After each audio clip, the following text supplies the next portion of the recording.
So, what the hell are we doing under the car here? So, we're going to talk about this reinforcement box or seat pan removal and replacement. There will be an extensive voiceover PowerPoint where I will talk about details that will help you understand if you need to do this and how to do it. So, this isn't going to be some video of a guy who already did the job and is just trying to get some clickbait. So again, we'll pan around, don't worry. This is the reinforcement seat box or pan.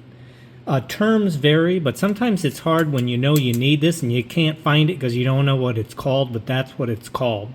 So we're going to talk about, I've got a talking point slide here, so we're going to talk about some relevant points and do a little video tour here, and then we're going to cut over to the voiceover PowerPoint and you'll get a lot more details. So what do we got here? Okay, let me get my talking points here. So should you replace this if damaged? Well, you should.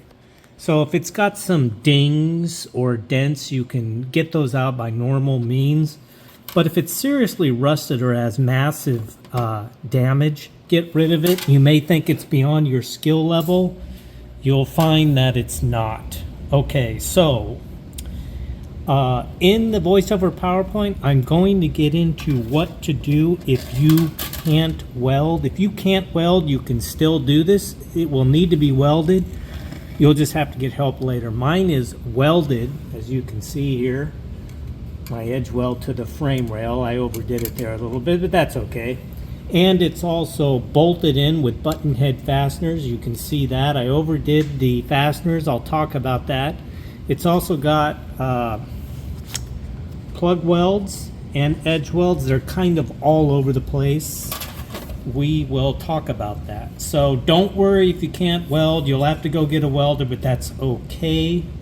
I will talk about the frame rail restoration because you're going to get the old box off the frame rail and then you'll have to restore in there. I'll talk about rust conversion and pour 15 and top coat. Let's see. I'll have lessons learned and recommendations, and I'll talk about all parts and materials used. So let's pan around here. Can't do this with the exhaust in. This is the body reinforcement plate. I'm using a Tin Man double hump exhaust crossover. I'll mention that a little bit here, but that's why you see the pipes not above the body reinforcement plate. They're kind of tucked in. It's a kind of a neat part for convertibles. Okay, so up here in the transmission tunnel, combination of bolts and welding. So what else do we got here? I talked about the frame rail. That's been edge welded. I overdid it there, but it's better to overdo it than not overdo it. Okay, so let's pan around here. Okay, sorry, I'm doing everything at once. Okay, so you can see some of my button head fasteners here. There's some edge welding in here. And I mentioned those are all plug welds. I did all the welding myself. I'm a amateur welder, not exactly self-taught, but I can get by. But don't let that intimidate you. We'll talk about the welding. This is all edge welded in here.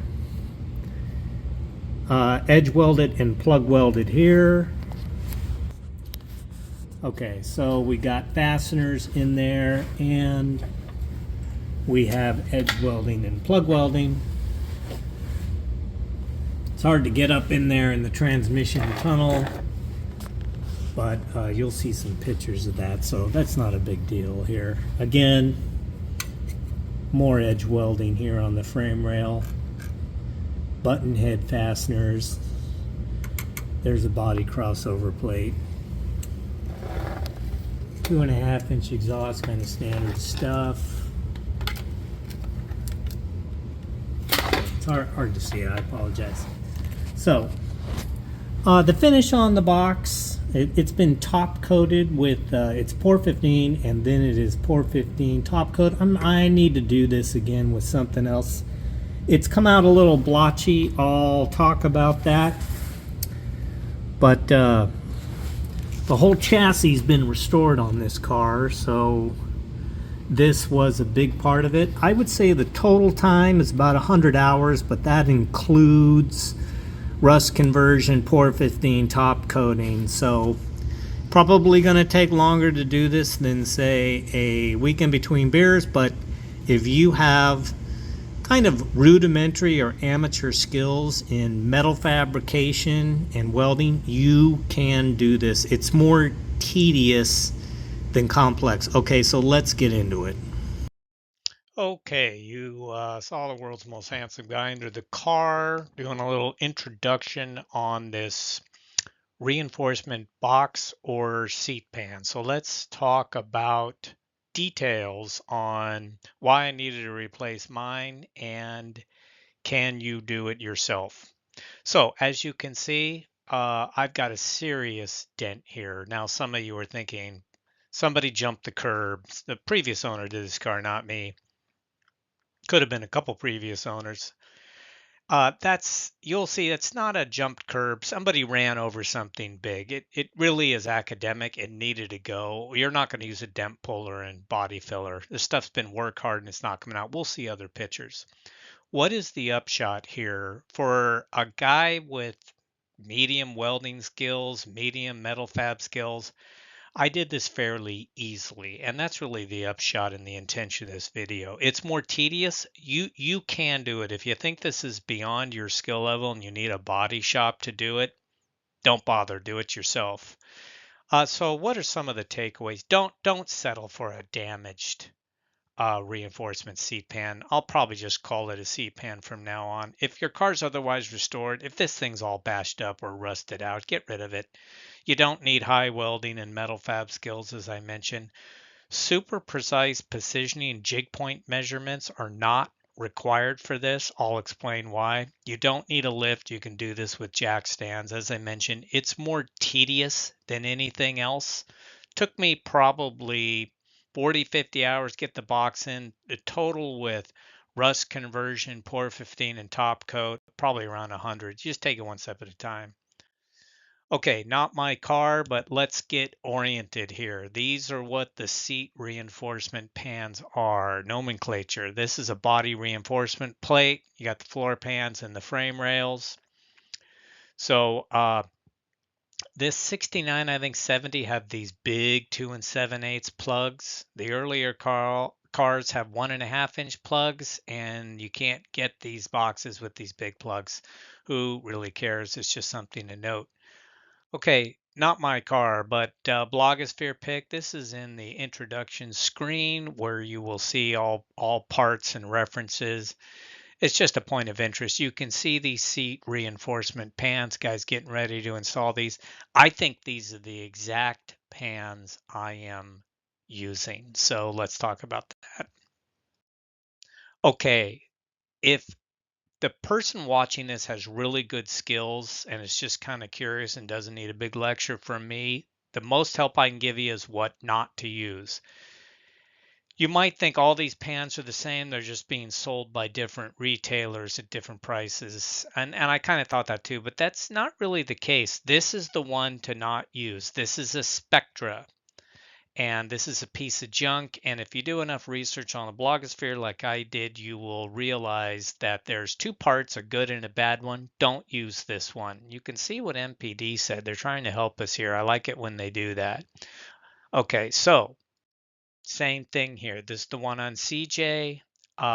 It's the same thing. It's a Spectra. Look at the part number. You'll see this linked in the intro screen. Just don't use it. Okay, if there's one piece of good advice in here to somebody who doesn't need help, skill level, this is the one to get. This is the one that is in my car right now. I know it's a good part, so it works. Now, let's let's look at the model years here. MPD says 64.5 to 70. Some of you are going to say, I've been looking for this, and sometimes it stops at 68. So are there 3 parts? 2 parts? What? Okay, it took me a while to figure this out. What's going on here is it's the e-brake cutouts, which we will see in detail in a few moments. Some of the retailers like Dynacorn, this seat pan does not have e-brake cutout holes in it, so they'll just stop that at 68, the 6970. The e-brake cable passes through this seat reinforcement pan. So some retailers like MPD will simply say, okay, yeah, it goes all the way to 70. And some will say, well, no, it doesn't. Stop it at 68. I am extremely confident that this Dynacorn part is the same as the MPD in terms of year application, which means if you buy this Dynacorn part and do the e-brake cutouts like I had to do, then you've got a 69 and 70 part. So back to what I said a minute ago, is it the exact same part as the MPD? I really don't know. I don't think it really matters. I would have no reservations at all buying this Dynacorn part versus the MPD part, even if it's made differently. I haven't had a problem with any Dynacorn parts. But if you want to de-risk it, just get the MPD one. You're not going to have a problem. Okay, other images. This is my car. As you can see, this damage is pretty bad. You're not going to get this out easily with stud pullers and body filler, even if you have a lift for the stud pullers. If it's a Concours Correct car and you got to have it, okay, maybe you could have a guy do that. But this whole lip here has been work hardened. I fooled around with this little. This is 14 gauge. It's not going to get into shape easily. It's best to get rid of it. Another image I mentioned, this was all work hardened.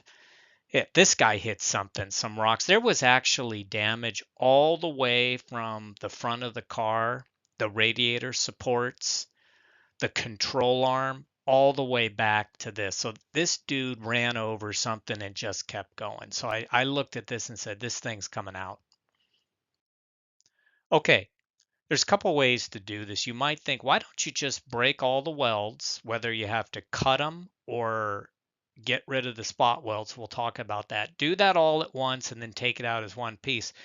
I thought about that. You could probably do that. Might be a little easier if it was up on a lift. So as you can see, I cut it out. I use a combination of electric cutoff wheel, sometimes called a death wheel, and various cutters to get it out.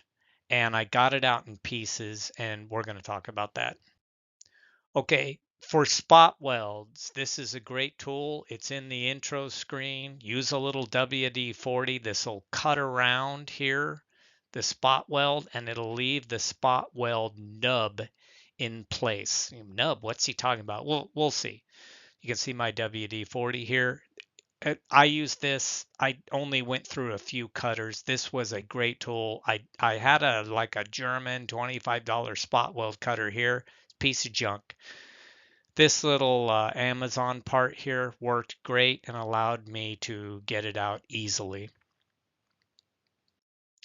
Okay, so here I am making progress. I mentioned I cut it out in pieces, so let's just stop here for a minute. You can see the remnants are still in there. I'm not done. Remember that e-brake cable opening? It's right here. The frame rail's exposed. We're going to talk about that. Okay, it's off. I talked about those spot weld nubs. You can see them here. Leave them here. These are going to be great built up areas for the plug weld, which I'm going to discuss in depth. Okay, we've got to restore inside this frame rail. This is a 69 Mustang Convertible. This is not bad for a car of this age, but if the thing is off, if the reinforcement pan is off, you've got to restore in here. The opportunity is presented. So let's talk about that. Okay, there's multiple ways to do it. Now, I use the one on the left. I use the Rust-Oleum rust reformer with one of these spray wand adapters. So that's a pretty straightforward traditional phosphoric acid, and it'll leave iron oxide residue or coating, I should say, when When you're done, it's black, and then you top coat. Been around for a long time. I've never had a problem with a Rust-Oleum product. So I did this and it turned out great. So I did this and then I used spray paint, I think Rust-Oleum X2, gave it a top coat with a spray wand like this. You can see that in the intro screen with parts. Worked great.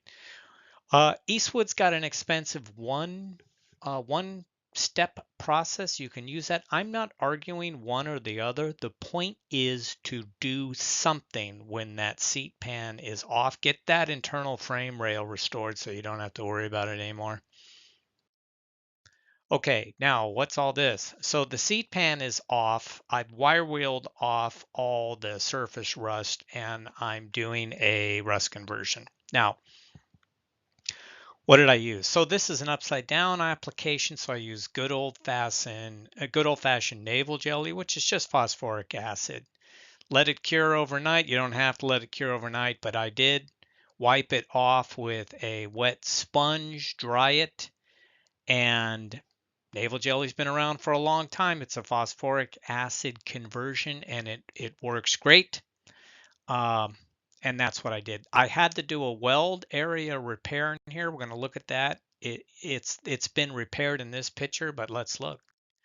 So under that seat pan, you might find some areas like this. I did. It wasn't that bad, but right here close to the rocker panel, I had this metal area that I had to cut out and remove. I think I did that with a Dremel and a cutoff wheel. Got that out, did Pour 15 metal etching in here after cleaning it up with a wire wheel. Metal etched it and applied Pour 15. Then I did edge welding of a patch. I'm just an okay welder, so you might be cringing going, that looks pretty ugly. You're never going to see this. Remember on the previous slide, you could hardly notice it's there. So this is going to outlive me for the rest of my days. So this is a decent repair, and I wanted to just show you, you're probably going to have to do this in certain areas. Okay, so it's been rust converted, the repairs around here. This is another repair. It's a stitch welded plate I put in there because I had some rust spots in there, so I just sheet metal screwed a plate in there and then stitch welded it. That's a different repair. So Pour 15's been applied. Some of you are cringing going, this guy's an idiot using Pour 15. Pour 15's a scam. You need to use Rust Bullet. Okay. All right. I'm going to have notes on Pour 15. Let's stop. Don't leave me comments saying I'm an idiot to use Pour 15 because it fails all the time. We'll talk about Pour 15. So these areas here, these are these nubs I told you about. We're going to use these for the plug welds. Okay, so here's the NPD pan. Remember I talked about the application anomaly. Some will say, nope, it's only good to 68, and then like Dynacorn, and then NPD will go, no, it's good to 1970. They're not two different parts. So what's the difference? You'll have to cut this area out to fit the 6970. There's some floor pan structure there. I've cut it out as you can see, and then it fits fine. So let's get going. Okay, I mentioned the e-brake cutouts. This is not required for 68, which is why I think they stop. So you'll have to fabricate that. Hey, that's no big deal. Just duplicate from the original, should be okay. Okay, seat pan installation instructions. I'm going to have more details other than this one slide, so let's just jump in. So once you get that cutout that I mentioned on the previous slide to that floor pan, and you've test fitted it a couple times, you just get under there and kind of bench press it in place, see how it's looking, right? Once you think you're getting close, use a floor jack to position the seat pan onto the chassis. What do? You make sure it aligns to that body crossplate, the transmission tunnel, the frame rail, and the floor pan structure inboard of the rocker panel. When you're satisfied the location appears correct and no further box trimming is needed, drop it down and put some cardboard strips onto the pan rails. We'll see that on the next slide. Use a die on the floor pan spot weld nubs and other hard contact areas so that the die will transfer onto the cardboard strips. Rejack the pan onto the chassis to impress the die onto those cardboard strips. Remove the seat pan and drill a small number of fastener holes, and reinstall seat pan. Recheck alignment. Iterate on this until you're satisfied. Once satisfied, take the pan out and paint inside the pan to give it some additional protection other than this, what do they call it, EDM coating or whatever is there. Put a couple coats of spray paint in there. The corrosion protection is going to outlive us. So get the pan back into its final position. I'm going to emphasize final because now you're going to start installing fasteners and welds as required. As I mentioned earlier, you'll have to get the exhaust out of the way for the tunnel. Okay, I mentioned those cardboard strips. So just put some cardboard strips here. If you don't need to, you don't need to, but this is how I did it. Get this Prussian blue, it's a dye, and that'll impress on the strips and you'll know where to make your holes. Okay, so this kind of looks like Swiss cheese, but this is how I did it. So it is a combination of fasteners, which were 1/4 28. Those were a little big for this application. We'll talk about that, and plug and edge welds. In the lessons learned and going through this presentation, I will say right now, I could have used less fasteners and more welds, and we'll talk about why I used about half and half. Okay, so here it is. This is a test fit. I'm getting ready to shoot some weld. Okay, so I mentioned earlier, locate the pan with 1/4 28 fasteners or 10/24s. Those are smaller. Not all. You can see some of the 1/4 28s here. Not all the bolts are visible in this pic. So you need fasteners because you're going to be doing welding and you need the thing, number one, held in place, but you need to really make them tight because you got to get this into intimate electrical contact for the pending welds. You don't need super precise jig modeling measurements because you've already aligned it to the plug weld nubs. You've got the body reinforcement plate on there. You've got it up against the frame rail, and you've got some fasteners that you've got sunk in there. And that should position it without super precise measuring. Now, I have the engine and trans out, which might take some load off the unibody chassis. I don't know that that's a requirement. I'm just saying that's how I did it. Okay, now some of you may say, hey man, you can't use fasteners because the nuts on those fasteners are going to be under the seat riser and you can't get to them. That's not correct. So the fastener nuts will be right along the edges where Ford spot welded it as shown here. I actually had a picture on the inside and I lost it, but you have to use your imagination. The takeaway here is no, the heads, the nuts of the fasteners are not going to be under the seat riser, which would make it inaccessible. Okay, I mentioned these nubs here. If you leave these nubs, then that is a great piece of built up metal for the plug weld to attach to. Got some advice on plug welding. There's a 1,000 YouTube videos on plug welding. I find as a mediocre or medium to average welder, I find plug welds to be extremely easy, especially if there's a fair amount of metal to work with, which is the advantage of leaving these nubs and using a spot weld cutter. Plug welds are nice and strong and fairly easy to shoot. And let's look at that. Okay, so here I've plug welded all these. And I grinded them with these Carbide Burrs to make sure I didn't have any voids, get kind of a consistent and uniform smoothed over application. Kind of looks factory, even though the factory was spot welded. Paint it over, and you saw that earlier. You won't even notice these are there. Plug welds are easy, guys. The more you can plug weld, better it's going to go. Okay, so here we are. We're actually wrapping up here. You can see my button head fasteners. So those quarter 28s you saw earlier, substitute with grade 8 button head fasteners, grade 8 fine thread, quarter 28, because the grade 8 and the fine thread, you can really put a lot of torque on those because these are permanent and you want a lot of friction-based clamp up so this reinforcement seat pan does not move around. So you got your plug welds, combination of plug welds and edge welds in here. There's edge welds in here. You can see my e-brake cutout. Okay, here's the back side. I mentioned, here's an e-brake cutout. So I mentioned earlier, I've got a combination of plug and edge welds and fasteners. And here's the frame rail edge weld. I overdid it a little here, but who cares?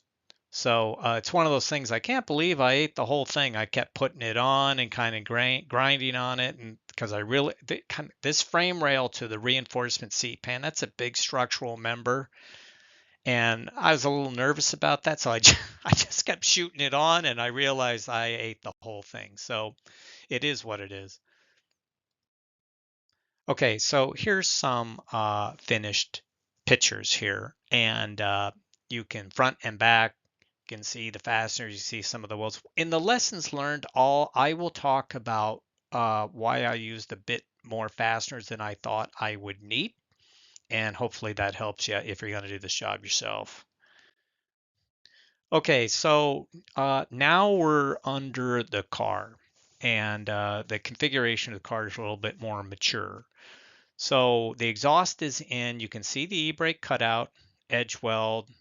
We're on the other side of the frame rail. You can see my quarter 28 button head bolts. In the video, you saw some other edge welding and some seat pan welding.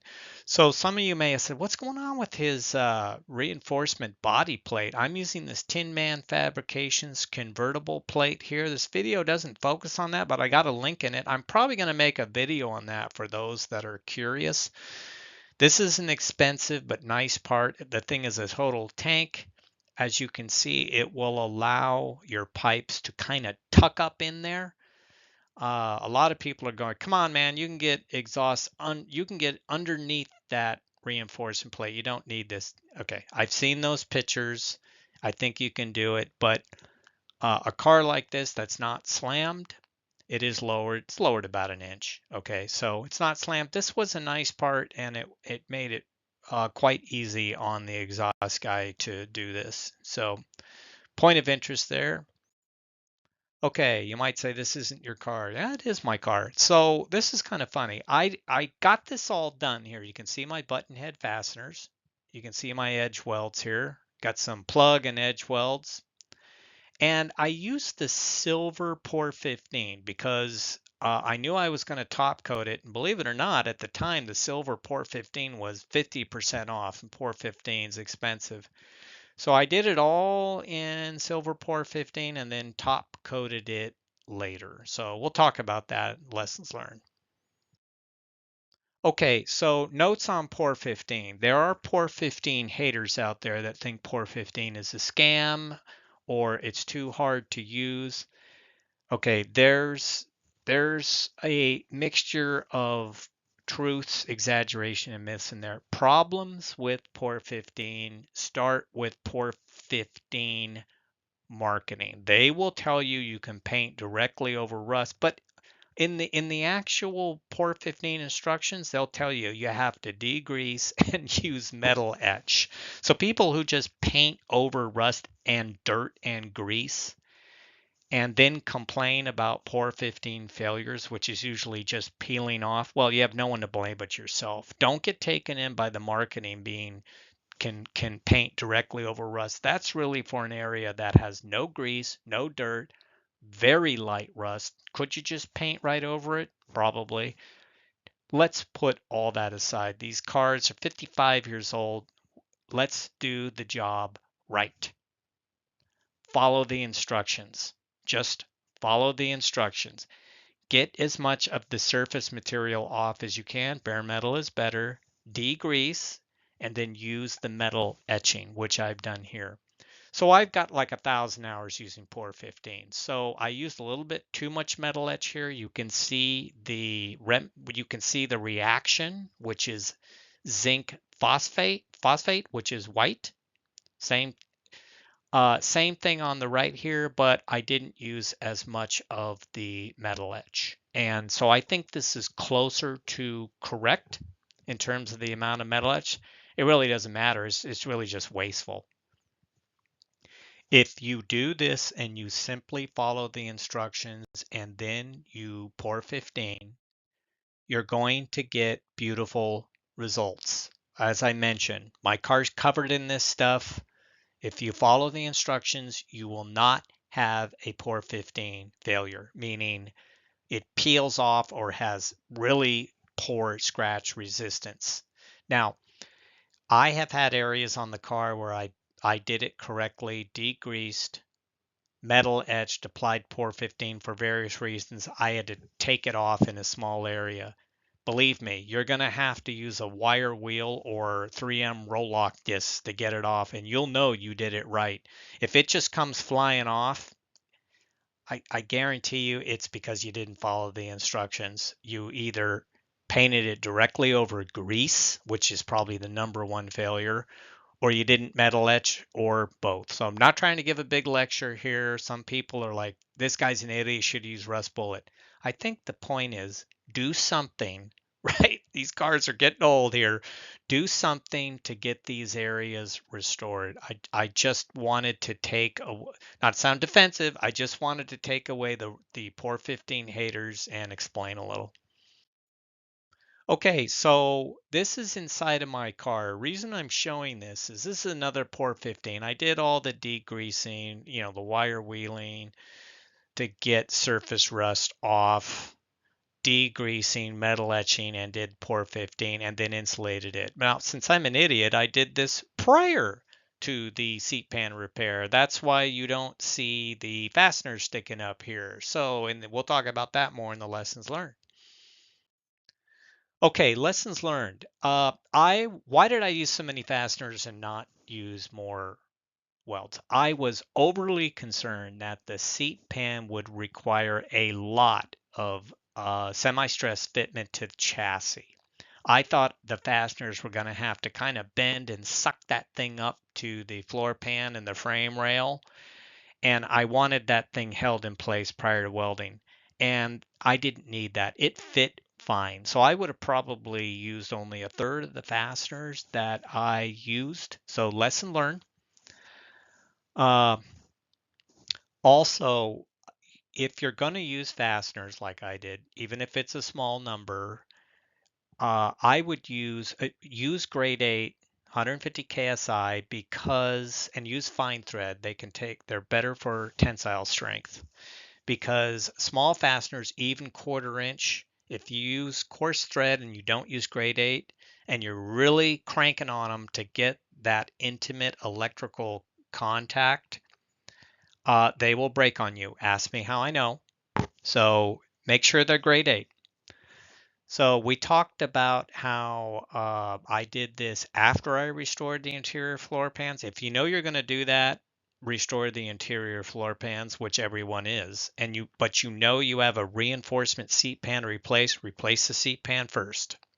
Okay, so the chassis black pour 15 top coat, which you saw in the entry video, it doesn't coat well using rollers and brushes. It's prone to drips and has a patchy appearance, which you saw if you use one coat. Now I had the silver pour 15 on there, so that probably made my situation worse. If I'd used black pour 15 and did pour 15 black top coat, probably wouldn't have that problem. So let's keep that in mind.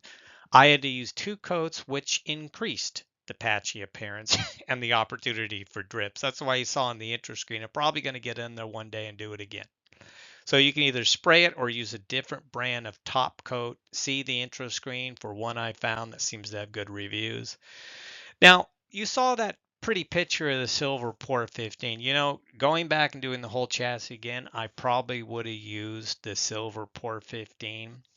masked off certain areas, and the engine compartment, frame rails and stuff would have been black, but underneath the car, I think I would have used the silver Por 15 because it went on nice and it's very reflective. So when you're under the car, you can really see things well. I think Por 15 is being overcautious when they say that it's not UV stable and requires top coat. Yes, I know I gave the big lecture on follow the instructions, but I think they're being over conservative.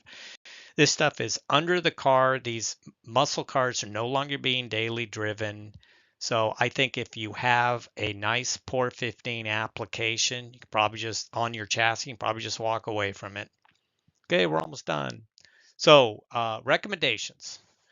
You've got a reinforcement seat pan with dents and dings. If your skill level is up there and you're willing to spend 100 hours, go ahead and replacement. But if you can repair it using pulley and pullers and body filling, go ahead and do that.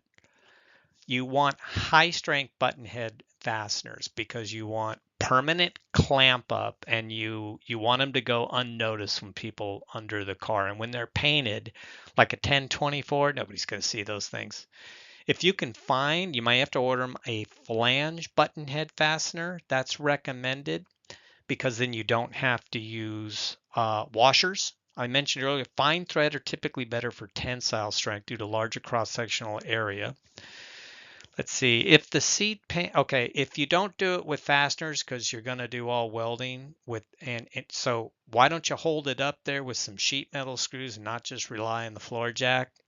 You can weld it all up, and if you want to leave the sheet metal screws in there, you can, or you can take them out and then plug weld the holes closed. Now, I mentioned earlier, people are thinking, this guy said you can't weld. He's talking about, well, a lot of people can't weld or they're not very good. If that's the case, get the pan in there, use your fasteners or sheet metal screws. You probably have a friend that can weld. Now let's say I got a lot of friends, but believe me, they can't weld. If you go on Craigslist, there's 100 freelance welders. Cash money. Believe me, there are professional welders out there that they have their own MIG machines. They will come over, and within 3 or 4 hours, you'll be done, and they will do a lot better welding than you saw me doing here. Put your pride aside, get the seat pan in there, find a welder. I mean, there are people that do this with bathroom tiling. Just get a freelance welder, have them come out, part with a little cash, and you'll have the job done, and you'll have it done well. It's going to be a lot cheaper getting some body shop to do this. A lot of body shops nowadays, you show them a job like this, they're going to say, get out of here. We do fender benders on Hondas. They're not going to do this, or they're going to charge you $3,000 or $4,000. So you could do this yourself. Grinding on those welds, if you don't have a grinder to smooth them out, you can use a Dremel. Yeah, let's get rid of that old 55-year e-brake cable when you do this. Now, when you're done, hey, this is a little above and beyond for most muscle car guys, which kind of just go on Summit Racing and buy parts and put things together and don't really know how to do restoration. This is pretty good. You can settle down with some jack here and knowing you did a job well done. So what's the upshot? You can do this. It's going to take time. It's more tedious than complicated. Once you get the box in there and you're satisfied it's fitting well, I said earlier, it does fit well. If you really can't weld, get a guy to weld it and you'll be done. Anyway, hope this helped, guys. More videos are coming. Take care.